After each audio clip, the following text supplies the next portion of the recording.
之前有计划说要一起去旅行，那有什么想要体验的旅行项目吗？其实我和小何之前挺久之前的嘛，我们俩有旅行的计划，但是一直还没有实施，被搁置了。对，但是哪个地方我就不说了啊，我们肯定会去，然后也想好了具体要怎么玩啊，或者去哪里玩啊，对吧？其实可以透露一点点，就是我们会更倾向自驾的形式，就是因为感觉会更自由，也会更放松一点。然后，如果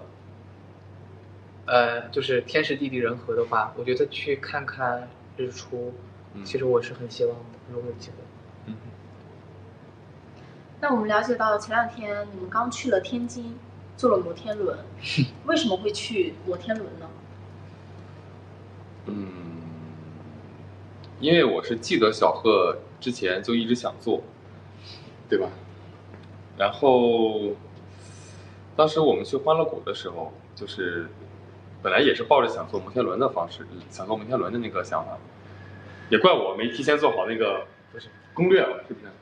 不是，就是我们两个到了欢乐谷之后，本来是想去坐摩天轮的，但因为到了现场才知道那个摩天轮它那段时间在做检修，对，就是它做不了，在翻新，在弄更大的摩天轮。对，所以我们就是没有能够在北京把摩天轮给实现，然后后面有机会，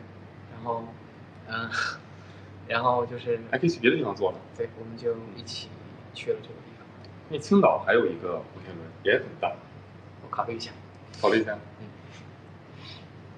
可以分享一下对方在片场的一件趣事吗？你先。趣事，那就说在片场的时候，不说私下的了。OK， 谢谢。在现场的，扣一下衣服。就是在现场露住边儿，我这个衣服。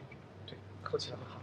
就在现场的时候，小贺的那个假发呢，就是可能在拍上一条的时候，在这儿，然后下一条又过眉毛了，然后又往上，来来回回的，但是对，但是不重要，还是阻挡不了你的那个，对吧？已经很真了，其实就是老师们已经准备的很用心了，但因为假发它毕竟可能和真发会有一点的差别，所以大家偶尔看到的时候，可能观感上会受到一些影响，希望大家能够多多包容。然后，我的话，我觉得比较有意思一个点是，他给我整体印象的一个转变，就是我对他的印象，其实在组期间是有一个很大的变化的。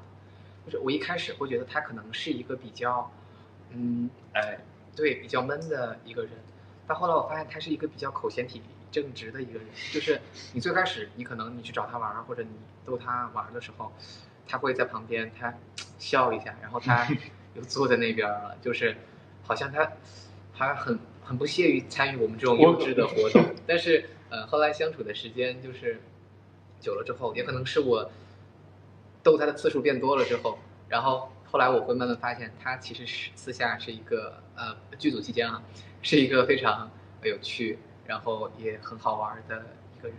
这个反差其实让我会印象比较深。而且后面感觉我逗你的次数会比你逗我的更多一些。你谁都逗了？我没有，你举个例子。好，下一个问题。赖床还是秒起床？赖床。外卖还是做饭？外卖。做饭。这是偏向于这个问题其实有歧义。对，就是如果一定要说做饭和等吃的话，我会选等吃，他会选做饭。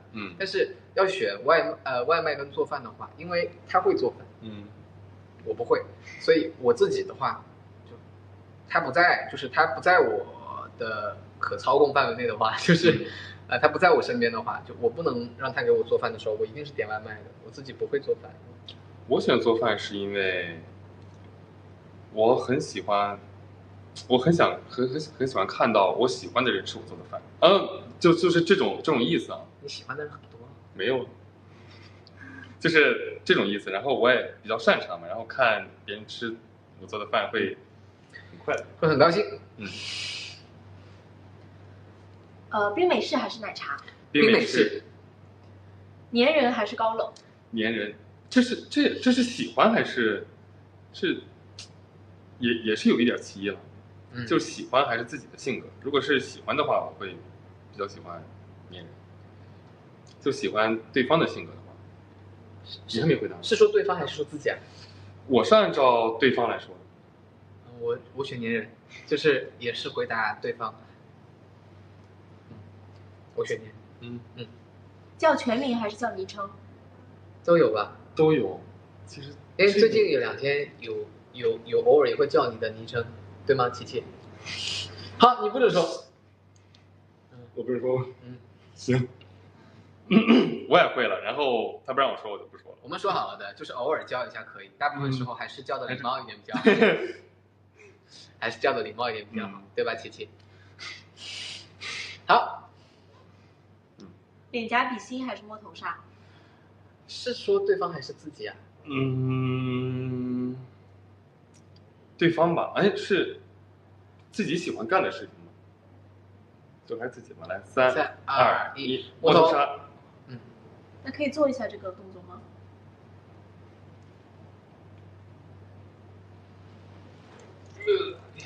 真是。牵手还是拥抱？3、2、1，拥抱。深夜电话还是直接见面？3、2、1，直接见面。直球告白还是默默守护？3、2、1，直球告白。